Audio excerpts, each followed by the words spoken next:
were that we noticed them in the sociology that was going on out there and in the knowledge construction, but we also noticed them in our own feminism and in our own creating paradigms.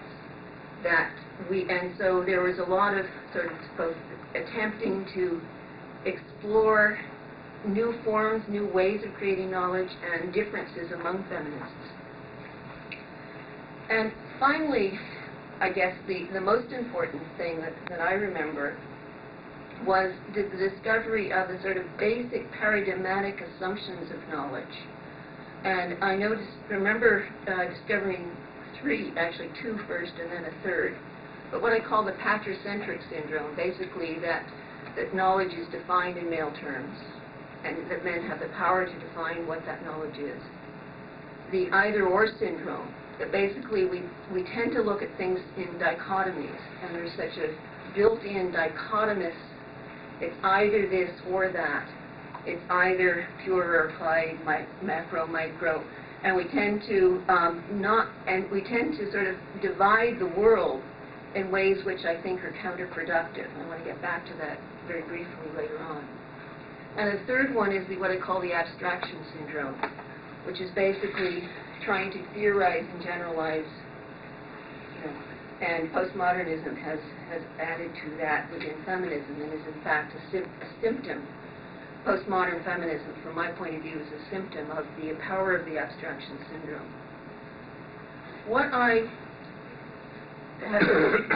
concluded needs doing is that we have to revision our links as feminists with the field, which is in fact where we ended up getting our basic paradigmatic changes and locations, but we didn't identify them for 20 years or so after, I think. But the importance of really locating oneself very concretely and recognizing that in fact is an excellent place to do intellectual work, rather than pretending that we can be above it all and objective, in ways which are impossible. In other words, that we can be fully objective. What I'm interested in doing is being as unbiased as is conceivably possible, what I call authentic sociology, trying my best to not be biased, but recognizing that I am located in a place, in a geographic place, in a power place, and to work from there. What I think the major contribution of feminism to reinventing sociology is what I call collaborative, comparative, field-based theorizing. And I just want to very briefly sort of point out what those main concepts and see what you think of them. First of all, I'm proposing theorizing rather than theory. In other words, a process rather than a thing.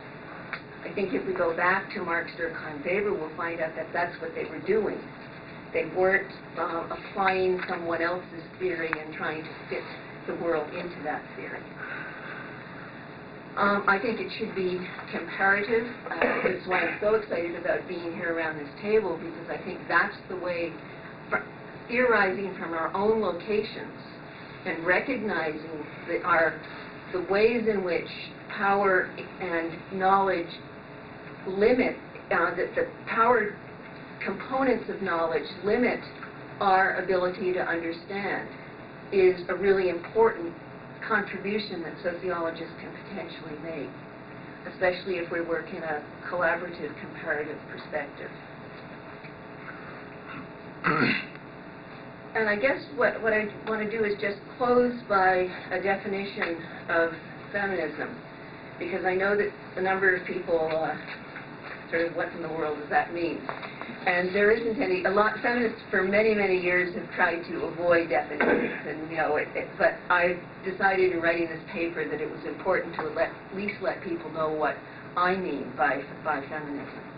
What I mean by feminism is a commitment to women and to understanding women and women's experiences and all their diversity, especially women who are in the most marginalized position in society. I mean understanding patriarchy and the ways in which patriarchy shapes our ability to act and undermines women's knowledge and resources appropriates the knowledge. I mean social change and transformation. In other words, it's a transformative society. We're not simply trying to fit gender, women as gendered beings into the existing system. And it's related to the global feminist movement, which and to this, what I see as a really important relationship between intellectuals and social movements, if we are going to understand the world from the eyes of the marginalized, and if we are going to try to make a better and more just society. And so I guess what I'd be interested in is what, people's reactions to the sort of notion of theorizing, the notion of comparative, collaborative type of working, and the notion of locating oneself explicitly in the field. And coming from Atlantic Canada, my current empirical research and political research is with women in fishing communities, because the fisheries crisis is such that is the place where I can best see and understand the way in which power works in the society. Basically, the corporate takeover of the fishery reef stock, the government complicity with that takeover, and government policies which basically are closing down fishing communities and undermining the lives and destroying the lives of people in Atlantic Canada. Oh, good. Topic is theorizing, as we asserted it on the agenda. The floor is open.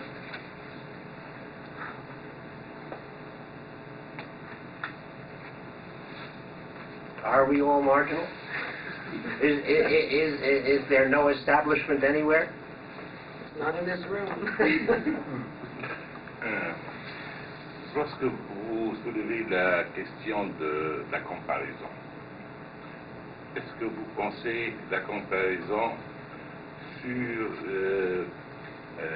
la condition féminine dans différentes situations, ou en même temps la comparaison de la condition féminine et d'autres situations qui ne sont pas des femmes? Pour vous, alors, si c'est deux, vous pensez à quel autre objet non sexué ou sexué à comparer? I think the question is whether you are thinking of comparisons of different kinds of weakly powered groups of women with race, with ethnicity. I think that's the essential question that's being posed. And whether that's a fruitful comparison. To compare, I don't know what we will call them, outgroups or undergroups or oppressed groups, but different kinds with each other. I'd be interested in seeing the world from the position of the oppressed groups. I think that for some purposes it's useful to compare, let's say, the situation of blacks with handicaps. But I think it's almost as important or more important to locate for theorists to locate ourselves in positions which are powerful in some cases and not powerful in other cases, and to work with groups in one's location which are marginalized. Okay. But it's obvious that some. It's obvious in this as in many other things that there are obvious similarities of various oppressed groups of different kinds, and there are various similarities in their histories, there are various similarities in the way they have learned to look at the world. So we can evolve in a language which, in some sense, applies equally to all of them, and that's in fact what L.CHRISTIANSEN was saying yesterday when he said, well, you know, when I hear our Latin American friends talk, I can just substitute Arab for Latin American, and I identify entirely with it. And it's obvious there are some significant differences, and it's worth our effort, our energy to figure out why it's different to be a black than it is to be a woman, or in terms of the relationship in history. What I think we don't want to get into is comparative suffering. Yeah, that's a kind of very dangerous thing to get into. Do I get it? Yeah, you get in, sure. I mean, he didn't ask me. But no, the floor is open now. Anybody can get in. But I want to clarify the distinction I made between the study of social formations, historically, culturally situated, versus processes. The two types of agendas then. One is the nature of power. What are the processes whereby dominant groups impose their will upon others? And that allows for a level of generalization that comes out of comparisons that could yield some theorizing on a kind of meta level. But when one comes, just comparisons for the sake of comparisons, and it's not, you know, gee, I suffer more than you do, but the way that in each social formation, and I won't use region, because I think every region has within it multiple social formations, within any context, any social formation, on the specifics of who are the oppressed, how do they view the oppressors, what is the structure, the containing, historically embedded situation within which these various mechanisms of power are played out, and the various mechanisms of revolt are played out. Those have to be studied in themselves, and wherever they occur. So you don't try to compare my old metaphor. Don't do it Aristotle's way. When Aristotle wants to classify things, he classifies there are two-legged animals, four-legged animals. He's looking at the external form of things. Take Plato. He's much more interested in the essential characteristics of the exercise, maybe, of power. You raise a very dangerous subject. I know I'm Aristotle. But the fact is that when we say comparative or classificatory, we can proceed one way or the other. And for process, I think the Platonic approach is more interesting because you are trying to see the essence of, well, you would be looking for the essential characteristics of power, not how they play themselves out outside the cave. Some people are anti-essentialists, but I think power is an essentialist. It's a real thing. But how it plays itself out at various historic moments and in different places with different structures and systems, that's a different kind of comparison. I think you do both in the world system myself. Okay. Göran? I guess I would like to take issue with this seeming equation of identity, of marginality and oppression, marginalized groups and oppressed groups. I think that, I mean, generally speaking, and traditionally, I mean, in classical theory, of all kinds, oppression and exploitation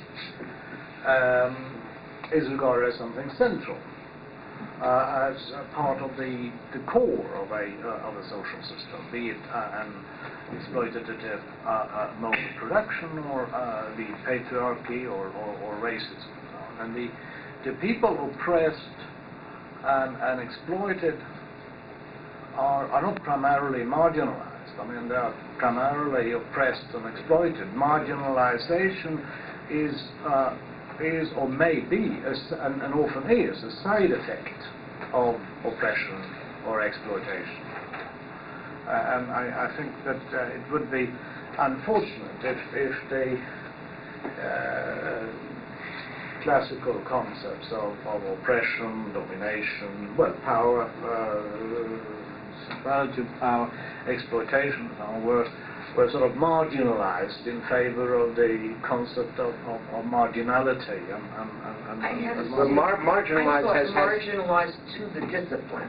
Yes, I think that was the way I interpreted it. Well, yeah, is that right? Well, look, I think we have a linguistic problem here about how marginalized is used, right? Yes, I certainly thought it was marginalized in terms of social theorizing, but it's perfectly true that oppression, certainly within our modern world system, is not primarily a matter of excluding people. It's very much of including in an oppressed role. You don't push them out. You won't hold them in because you want them to do various kinds of work or perform certain kinds of functions or so forth. So in that sense, marginalization gives you the wrong idea. And certainly in the Latin American literature, when they talk of marginalization, it often has the idea of people who are somehow pushed out of the system, and that's another, it may be, as you say, a consequence of oppression. That's where, but these are marginalized in race, gender, ethnicity, etc., are marginalized certainly in terms of respectability, importance, worthiness of being considered as subjects of analysis, etc., etc., etc. That's been historically true. It's probably no longer true, but it was historically true within the social sciences. So, in that sense, but I don't know that we want to get too much into a linguistic debate about which words we use. We have the general idea there are people who have less power, let me use that term, within our systems according to criteria of race, gender, ethnicity, etc. I'm perfectly willing to extend it to all sorts of other groups. And the issue is how should we think about that? How should that affect the way we think about the world, etc., etc. Heinz, you had your hand. Yeah, but you said it already. The discussion on marginalities is a contribution of the Latin American sociology. Right. It came up with this curious transformation of structural functionalism in the beginning of the 60s with the idea of modernity, modernization, sociology of modernization by Gino Germani and José Medina Echevarria. And they found out that even under the condition of import substituting industrialization, there was a process of marginalization, and they called it marginalization. And they didn't need the integration of these people. They didn't need it. They didn't need it. And that's what they meant by it. And that was the point from which the debate of marginalization began. In 1967, Aníbal Quijano wrote a remarkable, notable piece of work on dependency and urbanization, and he showed that this marginalization, independent of gender, ethnicity, class, and so on, was a mechanism which was out of the normal processes of exploitation, of oppression, and so on and so on. Nobody was interested in them, in the marginal people. Nobody was interested in integrating them. Today, in Latin America, I think in other parts of the third world, I'd stay with the concept. I would like to discuss with you if you later.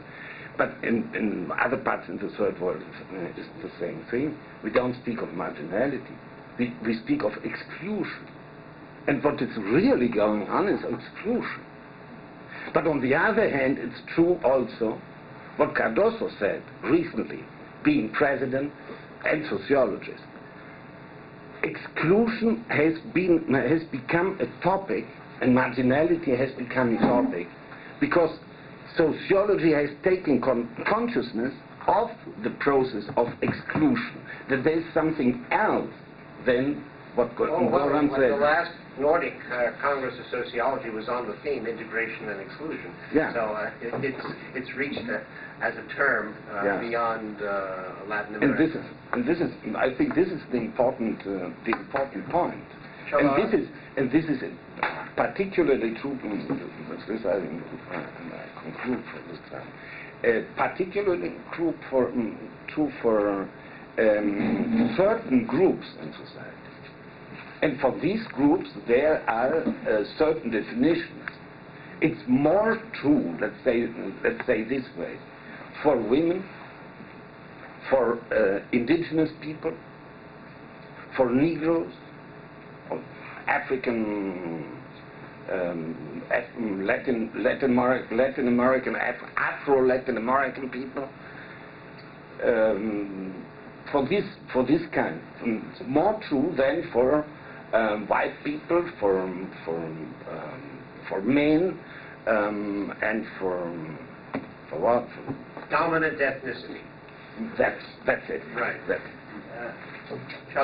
Well, it has really been said already. I was just going to point out that in the current literature on post-industrial society in the core as well, there is this trend of identifying excluded groups who are not simply exploited, but they are just not there. I mean, this notion of the impacted ghetto that L.CHRISTIANSEN used, I think, is a very powerful image of a new type of capitalism or information society, or whatever you want to call it, which just does not have any need for perhaps a third of the society. And of course, implicit in that is tying with the Latin American debate. Implicit in that is sort of the de-emphasizing of geographical realities as determinants of social structure. In other words, there is an assimilation of what used to be thought as the peripheral social structure now into the core as well. In some sense, it's a de-emphasizing of national geographical reality and makes it into smaller geographical, so you use the word ghetto, for example, which is also a geographical term, but it's a much, the square acreage is quite different from. Yes. No, I just thank God that we have clarified this problem of marginalization. My remarks had to do with people, scholars who were marginalized from the discipline, who have forced reformulations within sociology. I was not addressing the question of marginalized groups, whether included or excluded, but simply that the voices from those who had been formerly marginalized from the power to define the field and its issues have been the major hopeful changes, I think, in sociology, and I hope they'll continue. Well, we have to move back and forth between the real world, in quotes, and the world of knowledge. We have to say which one we're talking about. And also show how they interconnect. They are related. Yes, Ari. But there is a third phase that we're avoiding, in a sense, third phase that has happened in the concept. And that is the most critical for us at this stage in time, because that third phase is the one that, following post-structuralism, started defining a new way of looking at center margin, which basically disallows any universalizing tendencies, which affects our programming, in a sense, fundamentally. Therefore, there is no center, no central theoretical tradition, and everything is seen from an embedded, concrete research, theorizing, and so on, which collapses everything into a relativism. But then to the argument there is in the center, I say et pur si muove. Nonetheless, It controls Power. the journey. It's there. Power is there. Yes. No, but I'm saying that is the challenge that is coming. Yes. It's the last one. Well, that's a challenge internally to our field and to the field of social science in general. You're talking about a whole movement within social science that is moving in this direction. Now, that has been now reabsorbed into, let's call it, what we call third world, fourth world, fifth world, two-third world, as a way through which to think other things. And for instance, I'm speaking both Mozambican and South African social scientists are using this stuff, and they are very anti-universalist in that. Now, I would love to keep the sturdiness of their ability to program on the agenda, but we can't just silence them in a way that they don't exist. They're existing, and we have to somehow engage with them critically at this stage in time.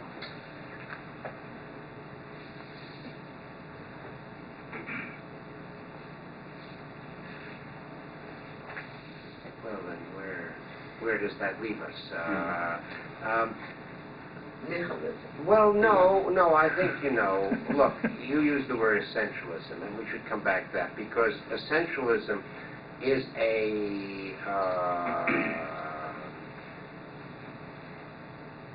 it's a concept that divides all these movements, not unites them, in fact. They have, all of them have had historically internal debates, which are continuing, as to whether it is useful to define the group that they are as having certain essentialist characteristics, which moves you in, has certain implications of that are separatist in term, as opposed to those who argue that this is another way of seeing a universalist process, and which moves you in a, quote, integrationist modality. And you could do the history of all these movements in terms of their internal debates moving back and forth on this issue, the women's movement, the black movement, or this movement, or that movement, and you can name major figures in each and a continuing debate. So it's not a self-evident thing that when we talk about gender, race, ethnicity, etc., that we are pro or con essentialism. That's interpreted in my Okay, well, I'm sorry if I did. Go ahead and give me the right one. No, I mean, I did, there again, in this question of marginalization, whether it's people who are marginalized or concepts, and essentialism, I meant that there are certain universal processes of the way human societies work that we can't just make relative. Well, there are these planes going out around Iraq. That's what I mean by power. There's a process whereby power is used. It can be bows and arrows. It can be wife abuse. It can be capitalists oppressing workers. It can be Islamic fundamentalists and the state of Algeria. There are things that are called power. How they will play out in a given social formation is one thing. But we can't afford to relativize everything. Oh, I perfectly agree with you. I'm not sure I could use the word essentialist. Well, I anyway. was in my terrible mistake of not having defined what I meant by marginalized. What I meant were voices that had previously been excluded in reconceptualizing knowledge. And Ari, I think, is a really scary thing that the alacrity with which the powers that be have accepted post-modernity tells us along these essential processes of power, they spotted something good. Well, let's see. You're questioning that we have the monopoly on knowledge, but we don't have to take your argument seriously because it's all relative. It all, I mean, that's the way you see the world. I see the world differently, and yet there is a real world, and I would hate for us to give that one up. Do you all have the impression that the powers that be, whoever they may be, have indeed incorporated postmodernity? There is a sort of another tonality coming out from what we think of sometimes as the establishment of very violent rejection. We have things called the science wars, which seem to, the famous so-called incident, which is now escalated into books and books and books, is a rejection of postmodernity by people who place themselves in a more traditional position of the structures of knowledge. I don't think it's as clear as that.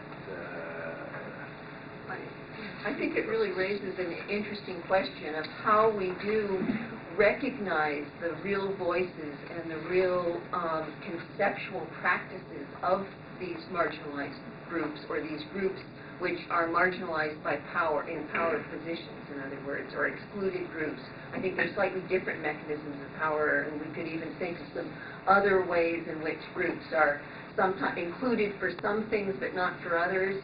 In other words, there are a whole bunch of sort of things that one can theorize about the ways in which dominant structures treat groups and draw power away from them. But I think one of the real challenges for us right now is just as groups who have not had their voices heard or beginning to get their voices heard, then of course we get to postmodernism and everything is relative, and it's very easy then to shift back to a total dominance of the old school. And so I guess I'm just trying to get back to Janet's sort of original question, is how do we get that middle road? In other words, the sort of not doing the either or.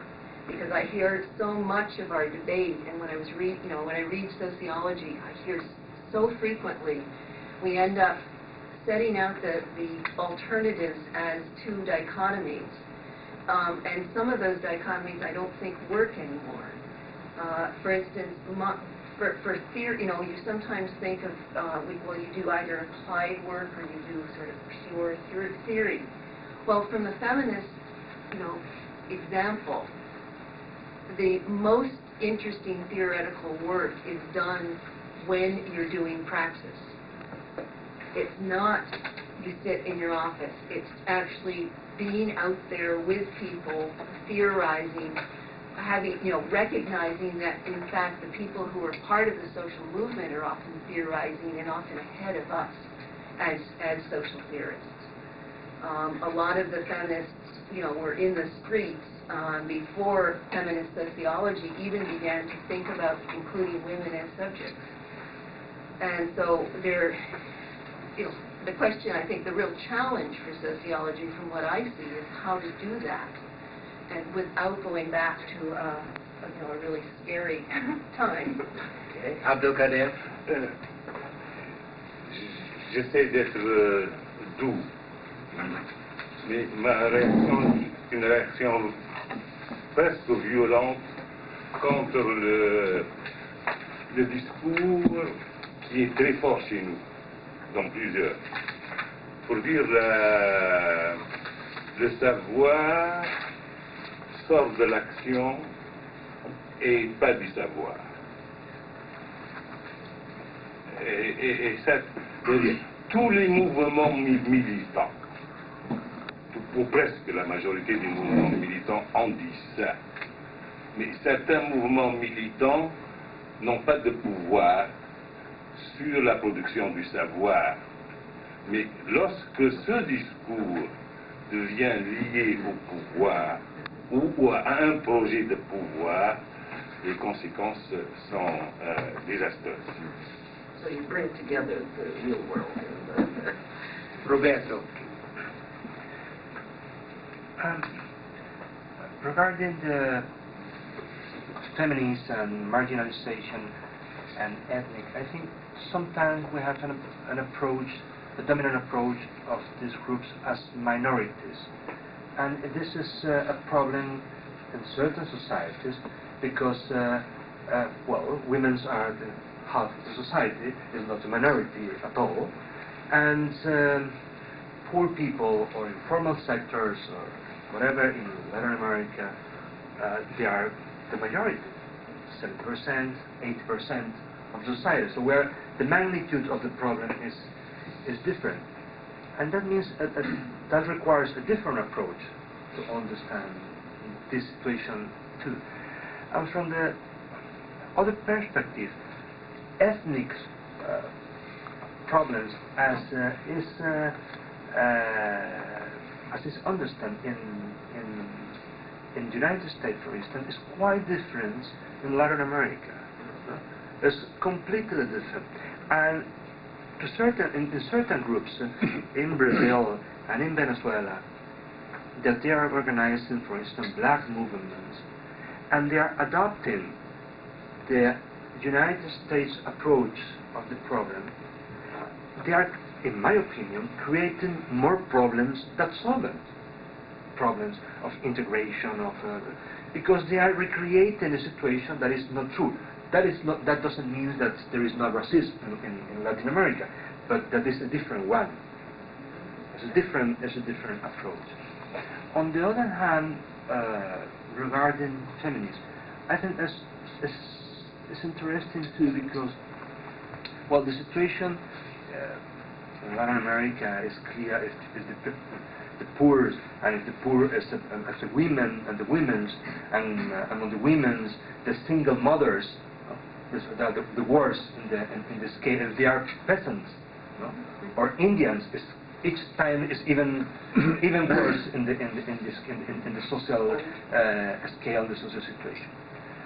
But what is interesting is that social policy applied for these groups is quite interesting because the best results and the best cost benefits investment is obtained from exactly women in this situation. They better use the funds, they better use the possibilities of changes, and the most important changes are coming exactly of these groups. So it's the more marginalized groups, but at the same time seems to be potentially very active and with possibility of changing the relationship between the person. Getting back to your notion of minorities, it's really minority in terms of power, because even if you have, 70% of the peasants don't have the power, and so that's, I think, why those minority concepts sometimes get in there. Right. But they have the historic origin in the United States when there were numerical minorities. The term emerges there originally. Gilles. Yes, sir. I think that for us, if everyone is marginalized or everything is marginalized, it means in the end nothing, because we just delude the notion of marginalization at everything, everyone, everything. I start with that comment because I think we are coming back to some very old issues in sociology, which is what do we mean when we talk about a social problem or social reality or something like that? And the same applies. I think that in the mind of the sociologist, we think that everything must refer to something of social. But everything is social in some sense or in another. Does this mean that there is no distinction that we can make between a social and a non-social reality? Or just we escape from that dichotomy, saying that everything is social, so that it is the world. The world is our, I would say, field of study. And in that sense, sometimes we are talking about the real world, as opposed to what the wrong world or the virtual world. not the world, World as we imagine it. So I say it in French because ce que je veux dire, c'est que dans la tradition sociologique, il y a un problème, je crois, très fondamental qu'on n'a pas souvent discuté, c'est justement à quoi renvoyons-nous quand nous parlons de social. Souvent, j'ai l'impression qu'on a comme on imagine comme deux niveaux de socialité. La socialité de surface, que nous observons comme ça, mais le sociologue va dire non, ça c'est pas la vraie réalité sociale. Il y a des choses plus profondes qui renvoient à des choses ultimement plus vraies de la réalité sociale, dont bien sûr le sociologue aurait la clé, bien sûr. Alors, il y a une sorte de dichotomie entre, je dirais, un social de surface empirique qui renvoie à des apparences, et un social, je ne sais pas lequel, qui renverrait à la réalité réelle du social que le sociologue croit pouvoir atteindre par ses concepts. There's a risk in our discussion that we're all agreeing too much. I thought I was going to be provocative. No, well, you didn't. If you were, everybody decided to jump on the bandwagon. I'm not sure. But, I mean, we're all saying, we're all agreeing that gender, race, ethnicity, etc. are terribly important, and it has to do with power, and it affects our modes of theorizing the world, which is implicitly a critique of the old way. You started that out by suggesting that perhaps they didn't really take this into account in social theorizing, but now we do. So may I ask the question, do we now?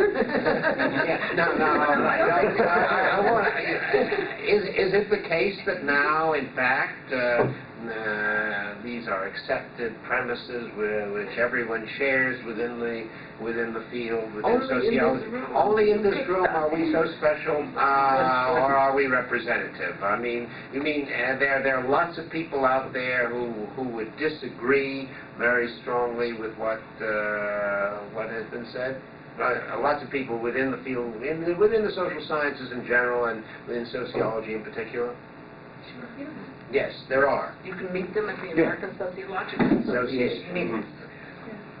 And I think that the dominance and the power of patriarchy and the power of power is so strong that we often don't even recognize when we're colonized. I mean, as I was, we sort of think that we're okay, and then we all of a sudden realize that, well, of course they're calling it a crisis now because it's in their interest to call it a crisis. It's in their interest to get people to sort of give up their political rights and to sort of give up their social rights. I mean, so even the language, I mean, there's sort of power, there's so many dimensions and levels of power, and it's those sorts of things that I think we need to try to work on collectively to try to figure out really what's going on and see clearer what's going on. And that we're most apt to do that if we focus on what's going on in the, quote, real world. Maria, then Heinz. I just wanted to be much more provocative. Well, why not?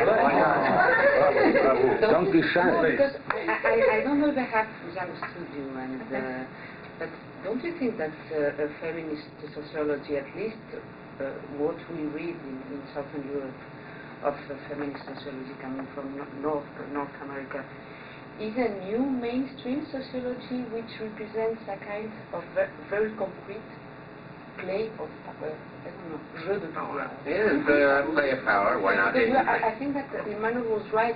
We are discussing, in Spanish we say with two barajas, no? With two cards. Two cards, no, yes, two... Yeah, on both sides of the issue. At both sides of the issue, as we were outside the mainstream sociology and... As though we were. As though we were outside. Not recognizing Not that we're recognizing inside that already. we are inside, but playing as we were outside and Pretending we're outside. pretending we're outside. In the same direction of Maria Luz, I was asking myself when I heard this last provocation of Emmanuel, I was asking myself if there isn't in sociology in general, I'm not speaking of Latin American sociology, some kind of double discourse. On the one hand, sociologists support the practices which result in marginalizing people. But on the other hand, in their writing and in their theorizing and in their expressions, public expressions, they are saying exactly the contrary. So there is no real conservative. There is no sociological practice theorizing which supports political conservatism,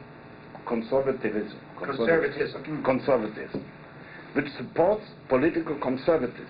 It seems that everybody agrees on some kind of social democratic theorizing, some kind of. But there's something wrong in that impression. I know that there are quite a lot of colleagues who are writing conservative stuff with social democratic, to take this word once more, social democratic discourse. And I think this is a problem which goes directly to the gender problematic, ethnicity problematic, marginality problematic, exclusion problematic, etc., etc.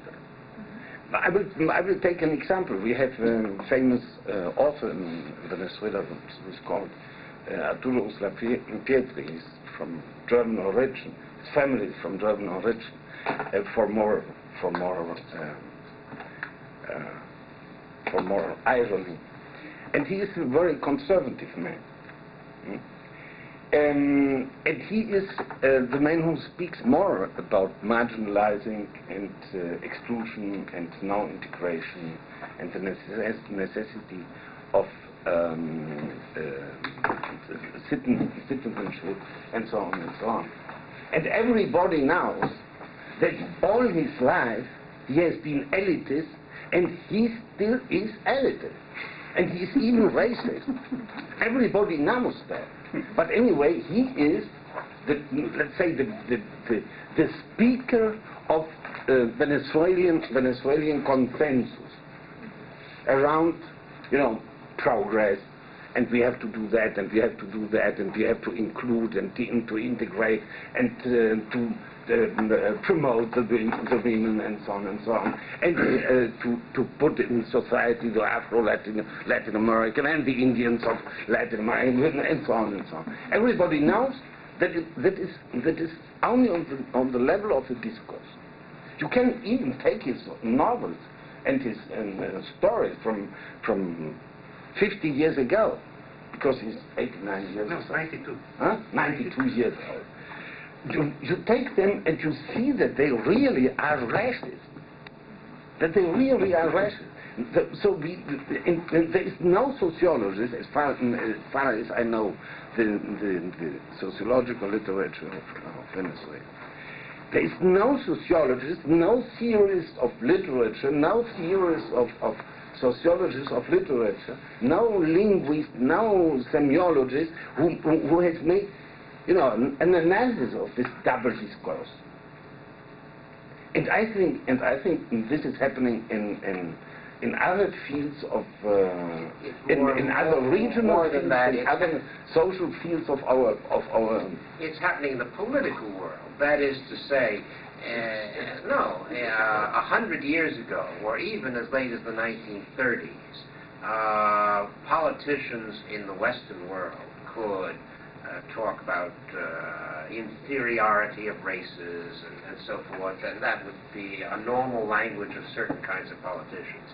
After the Second World War, that disappeared entirely. No one would state these things publicly. They would state it in very indirect ways and by allusions, but the norm is that of equality.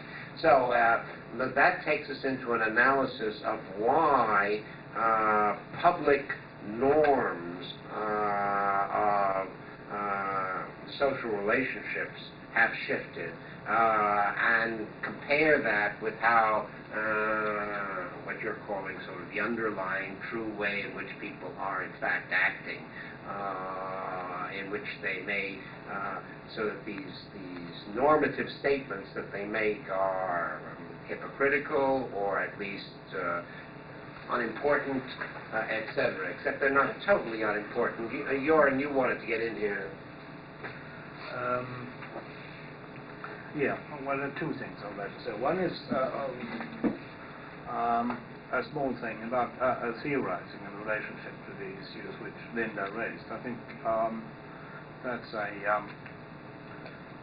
quite promising way of looking at it. And I wanted to mention that the Social Theory Research Committee will have a special session at the Congress on forms of theorizing, where, I mean, the point is and I think this is relevant to this discussion, although it's to some extent marginal or tangential to it, that there are in sociology an enormous number of different ways of conceiving theory and theorizing. But they are usually implicit and never sort of discussed and made explicit. That's something we would like to do, and you would be most welcome to contribute to that discussion. The other thing I wanted to say is that I think we are risking missing out, putting some serious questions to ourselves. We might agree, I mean, on most things here. I mean, we are all sort of decent people after all, or at least we pretend to be. But I mean, take for instance, I mean, these issues of race, ethnicity, and gender. I mean, one of the major contributions of feminism has been the analysis of patriarchal forms of power, male forms of power. But I guess one question which might be relevant asking in this context: to what extent has that have those analyses and those forms of theorizing been consolidated within the core of sociological theory? And to what extent have we, meaning the discipline as a whole, made any real progress in analysis of and in theorizing about the different forms of power, and of comparing and relating both the different manifestations of domination in different areas, and also different effects. I mean, effects of exploitation, effects of exclusion, effects of marginalization. I guess I would like to ask you both, what's your question? How far have we come here? I mean, how far has there been achieved any consolidated advances here in the sociological theory of domination and the effects of domination, and also, for that matter, including, I mean, those effects of domination which leads to the undermining of domination and to rebellions against domination. Linda, you had your hand up, and then Charlotte. Yes, I think we have. I say we've come a little way, but we still have an awful long way to go. That's my sort of shorthand answer to your question. What I think that one of the forms of patriarchal power, which is particularly relevant to the earlier question as well, is what we call patriarchal appropriation, where basically the language is appropriated in the interest of those in power. And so that a lot of feminist language ends up getting taken up and then sort of fed back to us as to hide real, real forms of new inequalities. I give one example from a textbook, actually, in terms of sociology in the paper I wrote, where I was a reader. This part isn't in the paper. I was a reader of a methods textbook, and I objected strongly to a section, the sort of holding up of a protocol, which basically ended up saying if the man was at home, you should talk to the man. This was a random sampling, supposedly, of households. But because men aren't often included equally in samples, whenever you call up, you should ask for the man of the household. And then what you do is you underrepresent women who are in the paid labor force, and has all sorts of consequences. This was directly after a paragraph that told that you shouldn't substitute if you're doing random sampling. But what they did was they took out the really blatant sexist parts, ended up substituting the language of equality to create a greater equality in participation rates between men and women, and basically then mask the really problematic protocol and what it's doing. And in fact, it was being done in Alberta, for instance. It's sort of interesting politically and ideologically. And so that there are all sorts of things, that are ways in which patriarchy reproduces itself, and to the detriment of our discipline. I mean, to the detriment of sort of knowledge and sort of methodological principles. And I guess and yet when someone reads this, they're going to say, oh, equality, it's been done for equality. And so, there are all sorts of examples like that, I guess. And it's very hard to continually decode these things, and we're very bad. I mean, our methods textbooks in sociology don't even talk about sexist bias and gender bias, racist bias, and yet so many of the sampling protocols that are standard, in fact, introduce those biases. And, I think...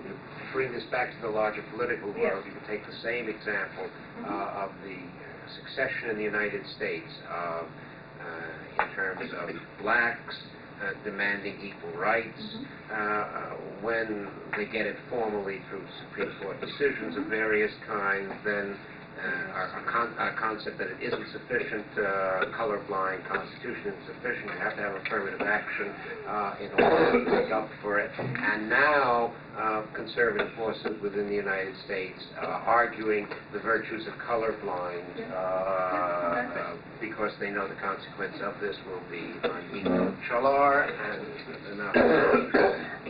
This is really a remark on Heinz's comment. I understand the reluctance to take at face value a discourse which you might otherwise agree with, which comes from powers that be or people in the establishment who to think otherwise. But I don't think as sociologists there might be an inclination to dismiss the written form of law, which would be a mistake. What I mean by that is that it is important that even if it is superficial, there is a commitment to full citizenship, for instance. And the normative stance to follow that should be to look at the internal contradictions of the discourse and to try to do something with that. Because citizenship may well be, unless you are committed to the position of the subject and without sort of, or committed to perfect relativism or whatever. The basic foundations of a discourse like citizenship is something to start from. And the current discussions on radical democracy, for instance, have to take that as a basis. So, I mean, without going into the hypocrisy or the particular shifting political positions of powers that be, I think a more useful way would be to take law as something quite important and then try to build on the foundations that are agreed upon by even those people that you would not otherwise politically be in partnership. So, I mean, I know that's not what you meant, but I was just trying to point to the normative dimension involved in what you were saying. No? But when we speak of margins, I think we have to be sure that we are really mapping the complexity of that, because it's not a black and white reality in many ways, and it's changing very fastly in many dimensions. So we have as sociologists, of course, to map that complexity and to look at the complex configuration and architectures of this phenomenon. And also we have to be engaged. I mean, you know, we have to take position, principles, and you know, we are not probably looking at the things as economists, for example, who challenged us a lot at the time being, I mean, in terms of understanding the social reality. And so when we look, for example, at the margin, you can be marginal without being marginalized. Of course, some people have said that marginalization is not exclusion.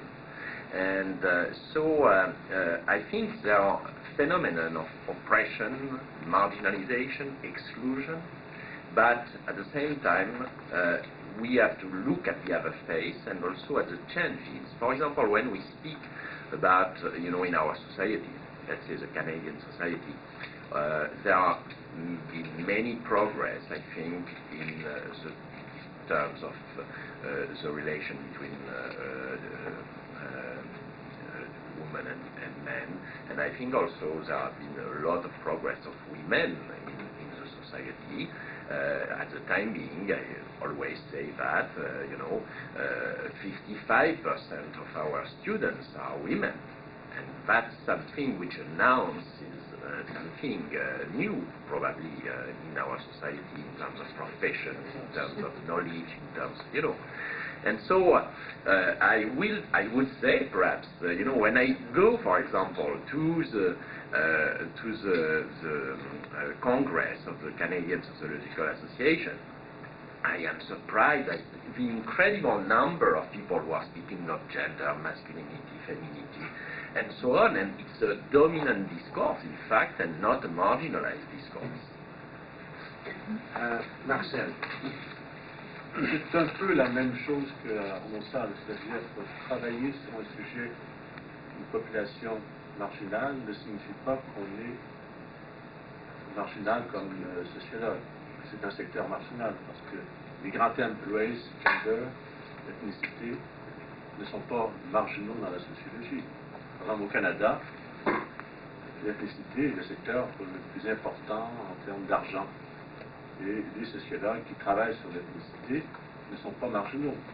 Ou les sociologues qui travaillent sur la femme ne sont pas nécessairement marginaux, ce qui est plus compliqué. C'est more complicated for gender, but not for ethnicity. And it's the same thing for if you are a specialist of Tunisia or North Africa or South Africa. It's the same thing. What is central in sociology? What country, what problems, what nationalities? We are moving very rapidly from different subject matters and therefore different appreciations. One subject matter is who does the research. Another is about whom it is done. A third is from which point of view is it done. Now, for example, historically, we go to the early days of sociology in the late 19th century, a good, healthy proportion of what was actually written was about poor people. The idea of sociology of poverty was didn't mean that poor people weren't oppressed within their societies, but in fact that's the reason why they were being studied. They were being studied as a mechanism partly of social control, that's why the money was given, and partly by sociologists who were often ex-ministers and social workers and people who wanted to reform the world, who were studying poor people in order to give the case for poor people. I still think we're being, how shall I say, we're making it too easy for ourselves. We're coming to an end of this morning's session. Let me leave you with the following problem to reflect upon. In France, take France as a country which has a historically Jacobin concept of citizen terribly central to the political culture, and the idea that all French persons should have equal rights, etc. But that's historically was Frenchmen. Exactly. Became French persons. Yes. No. But in any case, the idea of universal rights of citizens was very central and remains central to the culture.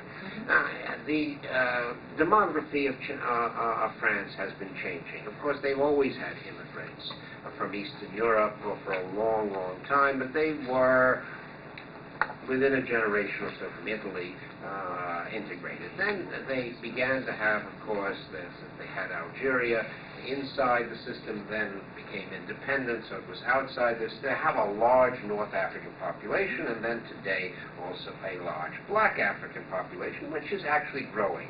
At the same time, it has been growing how shall I call it, a re-Islamization of Muslims. So the problem was posed as a political problem in France in the last 10 years, is known as the problem of the chador.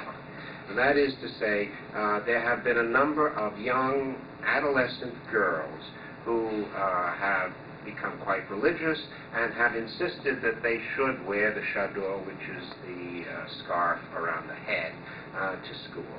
Now, this ran into the crisis that the schools had historically said that displays of religious affiliation were counter to the spirit of laïcité and so forth. But little crosses were permitted. Well, little crosses were permitted because they were discreet.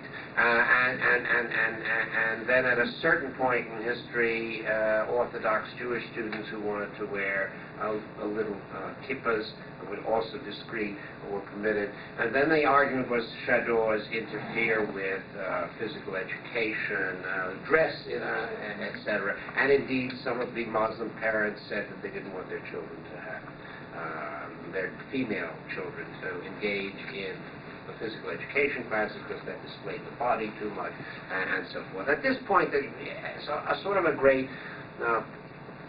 quasi-political crisis occurred within France as to whether, in fact, inclusion or specificity was the morally correct route. And people were very divided on it, and they still are divided on it, etc. But it raises kinds of questions which, in fact, continue to plague us as we analyze race, ethnicity, gender, not merely as political questions, but as intellectual questions, whether we are emphasizing the universalizing inclusion, the demand to be treated like anyone else, or indeed we are emphasizing the demand to be treated in our integral differences.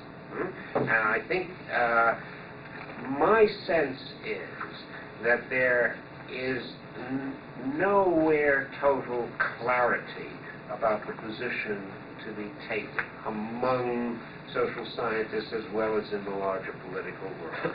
And that people who think they're on the same intellectual side, the same political side, often actually there's a chasm internally there. And then they suddenly find themselves allied with each of them with some people on what they think of as the other side. And I don't think we should paper it over completely. This problem has come to the fore as an issue within social science only in the last 20 years. So it's always been there, but in the form that it's taking now, it's become a major issue, and indeed, therefore, as Arnaud said, everybody is talking about it. Yes, of course, everybody's talking about it. And that's, of course, a change in the real world that has affected the change in the world of knowledge. But I want to underline my sense that we're in a turbulent situation intellectually, in which I think we have a lot of work to do to come out with a clear line, a direction in which we have to pursue this analysis. How should I say? In the beginning, it's kind of easy. You talk about all the things that people didn't say. But that's been done now, and we're all aware of that, and it's a question now, now that we've deconstructed it, we have to reconstruct. We have to put the pieces together in some sensible, useful way, and I think that's work before us. It's not work that we have, in some sense, collectively accomplished. And with that little preachy note, I have to say that we have to end this session, and we'll resume it this afternoon. Thank you. Le thème de la troisième session est le suivant, les leçons de l'histoire récente, l'impact de l'après-communisme.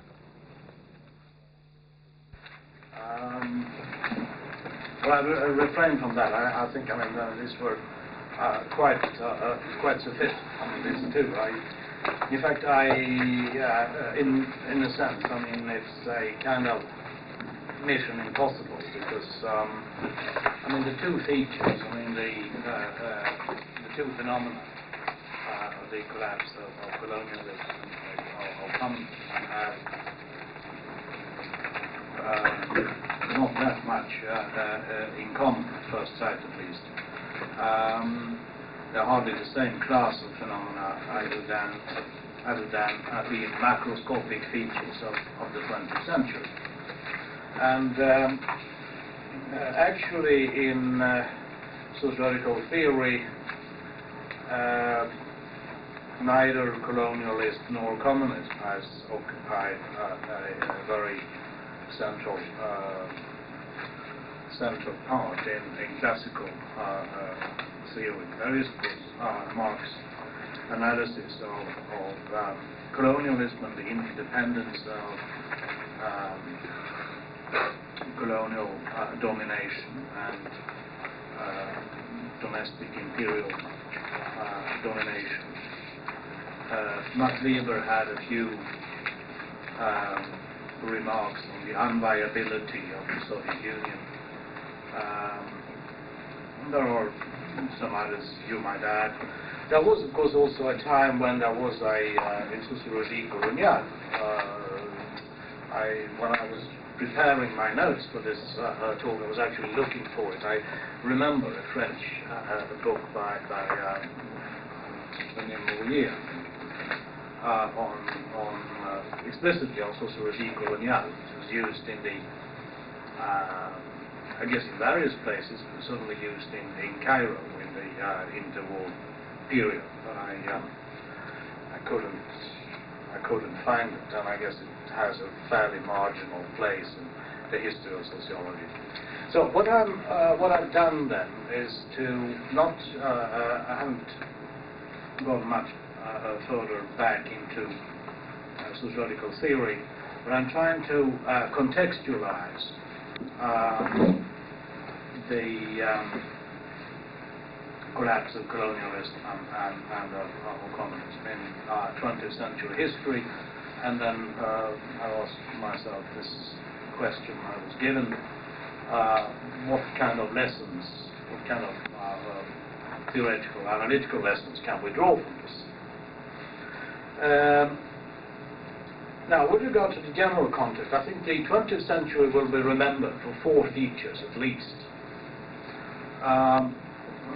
And I don't know in what order this will happen, and I guess this will change from one generation to another. But these four features will certainly be remembered in coming decades and centuries.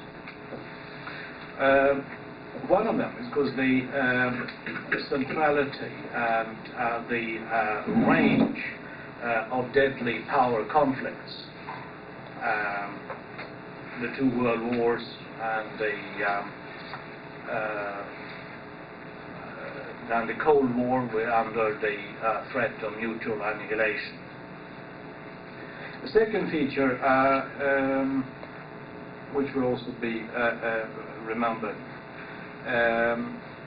is because the enormous demographic, economic and technological development of the 20th century. Enormous increase of population,